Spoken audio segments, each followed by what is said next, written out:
Professor Bartolomeu, é possível prever quando vai acontecer o fenômeno El Niño? É possível, sim, é possível. Hoje, apesar de ainda haver muitas lacunas a serem preenchidas nesse campo da climatologia, existe uma série de imagens de satélite que conseguem, sensores remotos, que conseguem detectar a temperatura da água do mar e conseguir ver essas anomalias. Tá? Então, com uma relativa segurança, dá para prever. Tá? Dá para prever. É possível saber por que a duração tão longa do fenômeno chega até 7 anos? Novamente a gente entra aí num campo que ainda tem muito a ser pesquisado. Muitos pesquisadores associam a presença do El Niño nessa margem de 7 a 10 anos, né, com as manchas solares, com explosões solares que acabam criando diretamente efeitos aqui na Terra. Tá? Então, uma das teses principais tem a ver exatamente com as manchas solares. Você dizia que a ação do homem, de uma certa forma, provoca o El Niño.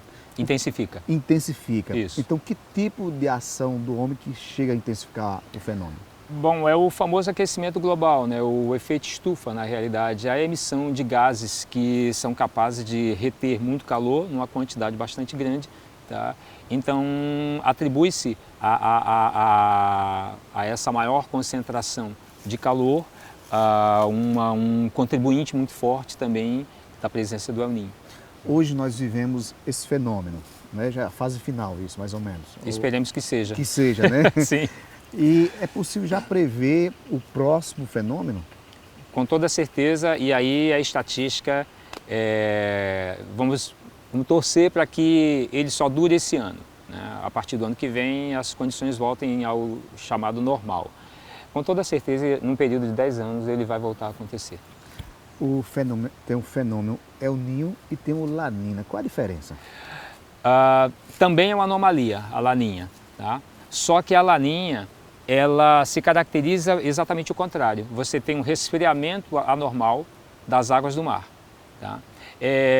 Agora é interessante destacar o seguinte, não é assim, teve um El Niño e imediatamente vem uma Laninha.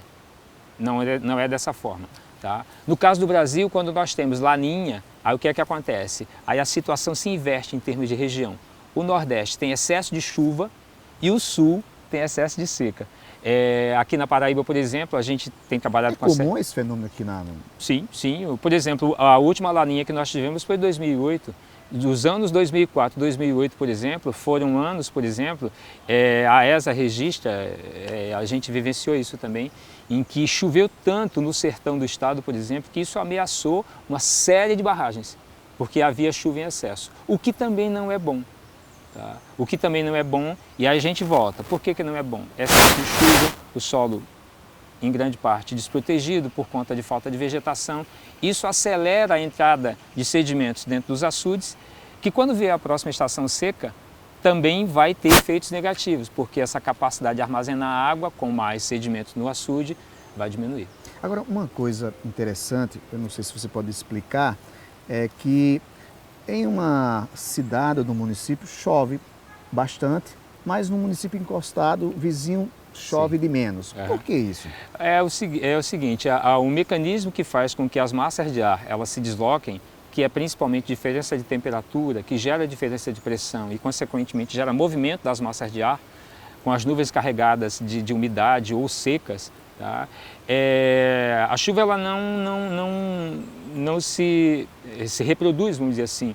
Ela tem uma reprodução diferenciada, tanto no tempo quanto no espaço. Então isso é comum. Tá? Isso é muito comum, porque uma massa de ar ela tem uma certa continuidade espacial, mas também tem um limite.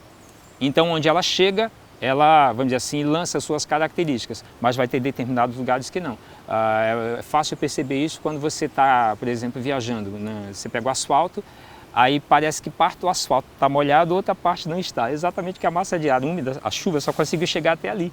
Tá? É basicamente por conta disso.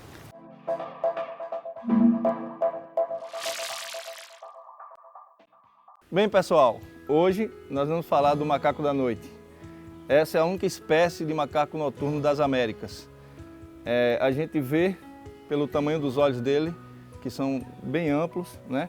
Ele tem um espectro de visão noturna imensa, que sai à noite para caçar, sai à noite para se alimentar, gosta de vegetais, é onívoro e gosta também de pequenos animais invertebrados, como insetos, como algumas larvas, né? Esse animal é extremamente arborícola, né? E é uma espécie que não é comum nas nossas matas, é um animal de origem amazônica.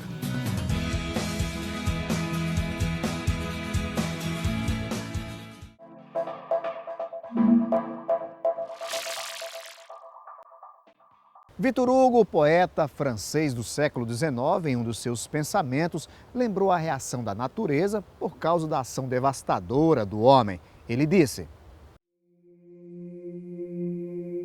"É triste pensar que a natureza fala o que o gênero humano não a ouve." Victor Hugo.